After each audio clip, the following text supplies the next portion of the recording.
So UFC Fight Night Vegas 48, Walker vs Hill was an amazing card, and I thought I'd give my reaction to the entire card, starting with the early prelims, ending with the main event, and giving my overall event recap as well. Let's start straight away with the early prelim opener of Mario Bautista versus Jay Perrin. I went with Mario Bautista by 30-27 unanimous decision. That's essentially what happened. The first round was very, very close. Very competitive first round. Jay Perrin was going more to the body. Mario Bautista was landing all of the good headshots in that round, though. I still gave the first round to Mario Bautista. I actually just rewatched it now because I missed it live. So it was a very good first round, very competitive. There was some good body work from Jay Perrin, but that wasn't enough to stop the oncoming pressure of Mario Bautista as the fight went on. Won the second round in an equally quite competitive round, but this time more clear in favour for Mario Bautista. Got his takedowns here and there. Then the third round was very, very dominant. One judge even scored it a 10-6. He just had control the entire time, winning on the feet when they were at range and also winning on the ground and landing some good total strikes as well.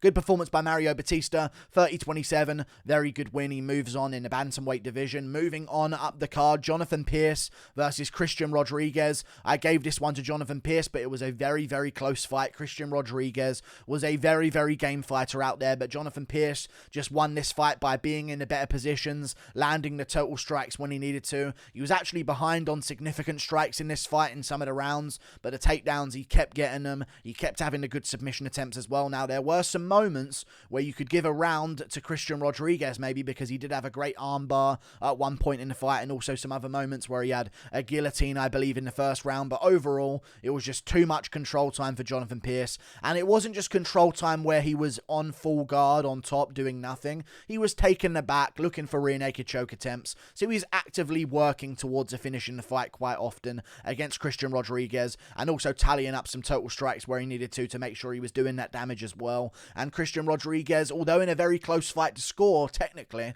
got just overwhelmed by the pace of Jonathan Pearce, who got the job done as the fight went on. However, very close fight, I must say. I thought that Jonathan Pearce just barely did enough by finishing in dominant positions and going for enough rear naked chokes. But yeah, Jonathan Pearce, very good performance. I thought he was going to gas out at one point, but he kept winning. And credit to Christian Rodriguez, because he's a smaller guy. He is a bantamweight. And he kept scrambling up from on bottom, and he refused to just give up a bad position and stay there. He was, I imagine Jonathan Pearce was in a really annoyed mood after that fight. The fact that he couldn't finish him off because Rodriguez just refused to go down without a fight. So well done to him. But Jonathan Pearce gets that one done. 2 for 2 so far on these cards. Moving on up the card, Chad Anheliger versus Jesse Strader. I picked Chad Anheliger by late rounds finish, I believe, and that's exactly what he did against Jesse Strader. Third round TKO, got the win there. Also had a good knockdown, I believe, in the first or second round as well, with a good check hook. Down goes Jesse Strader. Jesse Strader actually was arguably winning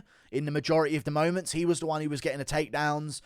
Chad Anheliger was the one having the submission attempts and stuff like that, but the one who was getting the takedowns was Jesse Strader. He maybe was even outlanding him in certain moments as well, but the better shots were always landed by Chad Anheliger. Put him down in the third round. Put him down, I believe, in the first or second to win that round as well. Maybe the second round or something like that. But other than that, good win from Chad Anheliger. Won by third round TKO. Bit of a weird stoppage because it arguably could have been stopped a little bit earlier, but then when it was stopped, Strader immediately popped back up to his feet, which is just a weird stoppage. I don't think anyone's to blame there. It's hard to stop those fights in those certain situations where if you stop it, the guy pops right back up, but just before you stopped it, he looked like he was done. You know what I mean? It's one of them bad situations, but either way, Chad Anheliger, in my opinion, would have won that fight regardless if it went to a decision, and Strader was just starting to slow down under the pressure of Anheliger, who was landing a lot of really good knees in the clinch in that fight, which were very, very effective. Moving on to another good fight on the card, which was Gloria Paula versus Diana Belbita. I had Diana Belbita winning this one quite convincingly. They gave it to Gloria Paula.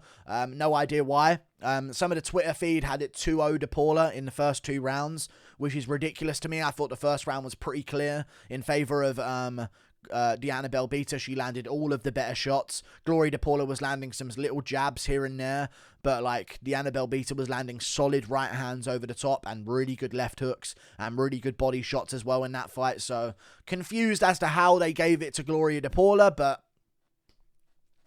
that's what they did. I also thought the second round was close, but I gave it to Gloria because she had the moments against the cage, and she landed a lot of knees in that position. But in the third round, I thought that despite the control time against the cage of Gloria Paula, I thought that Diana Belbita again landed the better shots on the feet, landed the clearer shots, and landed as many as the Paula did, so I thought the damage of her shots would overcome the over-unders against the cage from Gloria to Paula, but of course, in this fight, they score over-unders against the cage. In Adesanya Whittaker, they don't score back-taking and rear-naked choke attempts in the 4th round. One of those weird things that MMA judges do all the time. Just completely fucking changing their mind. First fight I got wrong on the card. Moving on up the card, Skelly versus Mark Striegl. I went with Skelly by 2nd round submission. He ended up getting the job done, or maybe 1st round submission, I don't know what I went with. He ended up getting the job done by 2nd round TKO. I believe it was. Was it in the 2nd round? It was in the 2nd round with a knee up the middle. Landed clean on the chin of Mark Striegl and put him away. Ended up getting dominant position in the 1st round and just sort of keeping it there for the last half of the 1st round. Landing total strikes to a 10-9 round for Skelly in the 1st. Landed some really good shots, some straight right hands in the 2nd. Striegl just doesn't really have great stand-up whatsoever, so eventually got finished by Skelly with the knee up the middle. Followed up with some ground and pound shots where Striegl just covered up and accepted defeat. Good win by Skelly. I picked him to win. He got the job done, and he retired, so good for him. Long career with a bunch of wins. Good for Skelly. He's moving on to roofing full-time now, so very good for him. Moving on up the card. By the way, saying that you're retiring after the fight is one key way never to get a performance bonus. Why would they invest 50k in a guy who's not going to fight for them ever again? Fucked up there, didn't you, Skelly? You could have got a performance bonus. Either way, moving up the card. Stephanie Egger versus Jessica Rose Clark. I went with Jessica Rose Clark here to win this on the feet because Stephanie Egger's a judoka grappling specialist. She's amazing in the clinch and the grappling department. So I thought, you know what, Jessica Rose Clark is going to keep moving, keep it standing, and outstrike Stephanie Egger there. But no, Jessica Rose Clark shows why women's MMA is so good and charges headfirst into the clinch, forcing the grappling exchanges in the clinch in over-under position, which is where Stephanie Egger's her best, eventually getting flipped on her head multiple times, reversing it a couple of times, but still flipped on her head eventually, finally, and then put on the armbar submission for Stephanie Egger, which looked like it was going to be a Kimura at first, but she changed it, went for an armbar, got the job done in the 1st round by sub, and got a 50k bonus for that as well, so good job, Stephanie Egger, for a very good bonus for her. Armbar over brutal KO from Jim Miller, I guess, which is, you know, women's MMA, they got to pay him equality and stuff. Well, not equality, just rigged towards them. But good win. 1st round armbar, you can't deny it. It probably did deserve a performance bonus, but I always do favour big KOs over the submissions, especially when Rose Clark just gives it to her. So either way, moving on up the card, David Onama versus Gabriel Benitez. Risky for David Onama early on in this fight. I mean, he landed an 11-punch combo to finish off this one in the 1st round. Got himself a performance bonus, so good for him. And he got a share of Benitez, the veteran's show money. So he's going to earn a lot on that. I reckon that David Onama just earned about 100,000 for his first win in the UFC, which is ridiculous. So good for him. Good for David Onama. But I reckon it was a tough fight for him early on. I think Gabriel Benitez was over-doubling him on significant strikes, ripping him to the body, chewing up his legs, landing really good hooks upstairs as well. At one point, he landed a left hook on the eye of David Onama. It looked like, I thought live, watching the fight, could have shattered an orbital. I don't think it's a shattered orbital. I think he just fucked up his eye and swole it shut quite badly to where he couldn't really see out of it too well. But even still, David Onama recovered, got the win in the 1st round. I believe it was just a simple shot that finished it off, like a good straight right on the chin of Benitez. Then once he saw it, he wobbled him. He just sort of went after him afterwards. But yeah, unfortunate for Benitez. Good for David Onama. I picked him by 1st round KO. He got the job done by 1st round KO against a very dangerous veteran in Gabriel Benitez. But Benitez was game. Although he missed weight, he was landing some really good body shots, and I'm surprised Onama didn't go down, because after he got his eye messed up and he was literally grabbing his eye and shelling away, Benitez ripped 2 heavy hooks to his body and he just ignored them. So good for David Onama. Very top prospect to watch out for at featherweight, and a very good performance as well. Moving on up the card, Joaquin Buckley versus Abdul Razak Alhassan. I saw some people saying this was a bad decision. I don't think this was a bad decision in any way whatsoever. I thought that Joaquin Buckley very clearly won the first 2 rounds of this. Won the first. I thought he landed more. He threw way more anyway and got busier in general. And he got 3 takedowns in that round. And the stats do support me. Although the stats are very often completely wrong. I at least believe they have him ahead in round 1, 16-14. I at least believe he landed as many good shots as Abdul, Razak, Alhassan. And then he got 3 takedowns, landed some total strikes in those moments with the takedowns as well. Round 3 looked like it could have been on its way to a 10-8 round if there was a bit more damage done. But the first 2 rounds to me, round 2 especially, is clear Buckley. Don't see anyone complaining about that whatsoever. He was just tuning up Razak against the cage with combinations, uppercuts, body shots. Round 1, I thought Buckley edged it. A lot of people don't. No idea how. But he got 3 takedowns. So, like, Gloria to Paula wins just by being against a cage with no takedown. But actual takedowns, nothing. Make your mind up, MMA fans. It's so annoying when people call robberies for shit like this. I thought Buckley 1 and 2 very clearly. 29-28, good win by Joaquin Buckley. Moving on up the card to another good fight which took place, which was... But let's talk about the fight rather than just the decision. Very good first round. Buckley mixed in the takedowns well, landed some really good shots. I was angry at him for not going to the body in the second round a bit more because it was so open. I thought that Abdul, Razak, and Alhassan was completely gassed. But then Buckley kept trying to push the pressure, kept trying to get the takedowns of his own, ended up giving up bad positions against Abdul, who ended up getting his own takedowns and his own positional control. And Buckley was honestly lucky to survive the third round, so he wins 29-28, but still has a lot of work to do. But he got the job done over Abdul, Razak, Alhassan, which isn't easy, so good for him. Moving on up the card, Jim Miller versus Nikolas Motta. Jim Miller got this one done. Very close first round. But Jim Miller eventually got it done in the second round, and that's all that matters. Yeah, Miller, I thought, edged the first round because of his leg kicks. If they weren't looking like they were doing a lot of damage, it was still a close round, but they were looking like they were doing good damage to Nikolas Motta. You could see him visibly being annoyed by the leg kicks that were landed and just taking a few funny steps. And then Jim Miller finds his way in with the right hook off the lead hand, lunging in a second round. Down goes Nikolas Motta. Out cold. Not out cold, but just shelling up on the ground. He maybe had a chance to recover, but just completely wimped out and turned over and accepted defeat. Jim Miller gets it done, man. Jim Miller keeps beating these lightweight prospects. This was a good prospect off the Contender Series, and still they can't beat old man Miller, who spent half of his fight camp writing a cookbook. They just can't beat him. Let's see what other lightweight. Only Vince Pickett can beat him, another 40-year-old, because these new generation of fighters are just soy boys. Moving on up the card, Parker Porter versus Alan Badout. But good for Jim Miller, though. Good for him. He made a lot of money. I believe he made like $250,000, so good for him. Parker Porter, Alan Badout. Again, I had Parker Porter maybe winning this one. It was a very close fight. I understand it was a very close fight, but I thought that Parker Porter landed the better shots early on in the first round, got his control time, landed total strikes in the clinch. He was out total striking Alan Badout massively with knees to the body and stuff like that, little punches to the body, elbows in close as well against the cage, and some punches in close against the cage. Round 1 was very close. I understand that, but to call this a robbery is silly to me. Very close fight. I edged it Parker Porter. He landed very clean shots on the chin in round 1. Now, Badout did land his own, but they were like little pop-in jabs that weren't quite as effective as some of the big overhands that Porter was landing. Couple of jabs here and there from Badout. At one point, he landed a little up elbow as he was moving backwards. But then Porter would get him against a cage, knee his thigh, knee his body, land some punches to the body, land some punches to the head. He just got out-hustled, really, in the clinch by Parker Porter. If he wasn't held against a cage as much and didn't accept so many total strikes, which Parker Porter actually led in, despite not leading in significant strikes in the fight, then maybe I could understand giving that to Alan Badout, but the second round is Porter's maybe. First round's close, but second round is Porter's. Round 3, Badout again, really up on strikes, landing good shots, but then gets full mounted at the end and like beaten in with full mount. Like, that's finishable moments in that fight, and he was just getting ragdolled. It was a very close fight though. The stats I do not agree with in any way whatsoever, so I'm just going to bullshit them.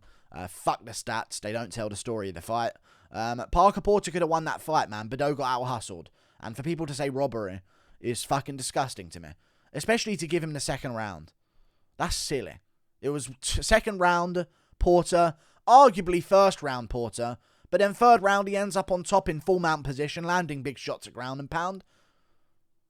Total strikes all the way. It's just how he was winning that fight. He was out-hustling Badout, and Badout didn't fucking do anything. So fuck you.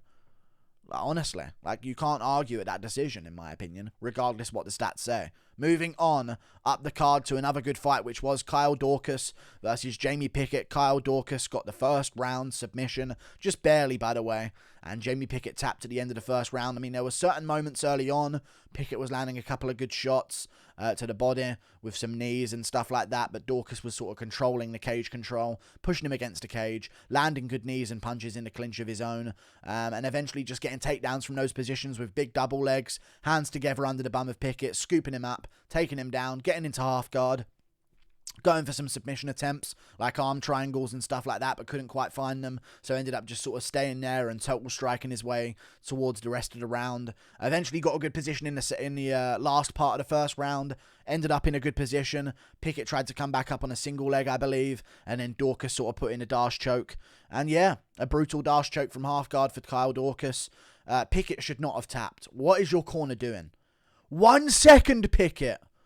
Hey, 5, 4, give me an audible count, corner team. If there's 10 seconds left, and with 5 seconds to go, someone puts me in a dash choke, audibly count down. 5, 4, 3. Like, tell me in my head while I'm in that choke. All right, do I tap? Do I not? Because tapping there is the dumbest thing ever, because not only did he tap and end the fight for himself and lose the fight for himself, but when he was done tapping and Daukaus let go of the choke, the round would have been over and Pickett was still awake. So that literally tells you, if the round just finished and the ref jumped in, Pickett would have been awake. Why do they tap to a choke? Like, seriously, they don't deserve more money. They barely want to be there. I don't understand. It's the same thing with Anheliger, Paul Craig. Like, no one's telling him 1 second left, try and not go out, don't tap. Like, ridiculous. So we're ending careers here, but Pickett's not good anyway, so good win from Daukaus. And he landed some really good punches as well at range that seemed to rattle Pickett in certain moments. But how a corner man isn't saying, don't you dare fucking tap, 1 second left, is beyond me. But there you go. Daukaus first round dash choke. Moving on to the main event, Jamahal Hill versus Johnny Walker. Johnny Walker's chin just ain't up for it anymore. Got KO'd in the first round by Jamahal Hill with a right hook right on the place where the temple meets the forehead, this sort of brow area here. And down goes Johnny Walker, comedically, hilariously. What can you do? I'm not picking him again. He just doesn't have the chin for this game. Like, you've got to have a certain level of chin where you can take shots. Just a minimum level of chin where you can take a couple of shots. You know what I mean? But Walker just can't take any. And if he does get clipped by shots, he's jelly-legged or he's stiff as a board. And that's what Jamahal Hill did to him.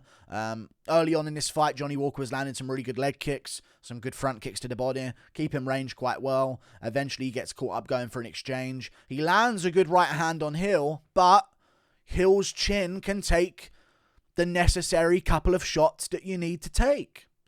And Hill landed a good shot on Walker, and Walker can't take anything that lands on him. So down he goes. One punch, completely... I don't know how he goes out like that. It has to be genetic. Every time Walker goes out, it's the most funniest thing I've ever seen. Like, there's a video of him online getting KO'd 5 times in one fight in the regional promotion. Like, and it's just, I don't know how he flings himself back like that. It's crazy. It's almost like he's selling it in a way. But Jamahal Hill first round KO. Picked him to win by first round KO as well. I believe I went 9-3 overall. I only got the fights wrong with Miller getting the upset. Fair play, I didn't call that one. And then Belbita got robbed. Oh, well. And then another fight that was something. I can't even remember. But I got another fight wrong. I don't even remember what it was. So it can't have been too interesting. Like and subscribe. Thank you for watching. Click that button up there. Toodle pip. I'll see you later. Goodbye. I'd give that card a 5 out of 10. It was a shit card in terms of the layout of it. But they delivered. So it saved it a bit from being ranked very lowly. Toodle pip.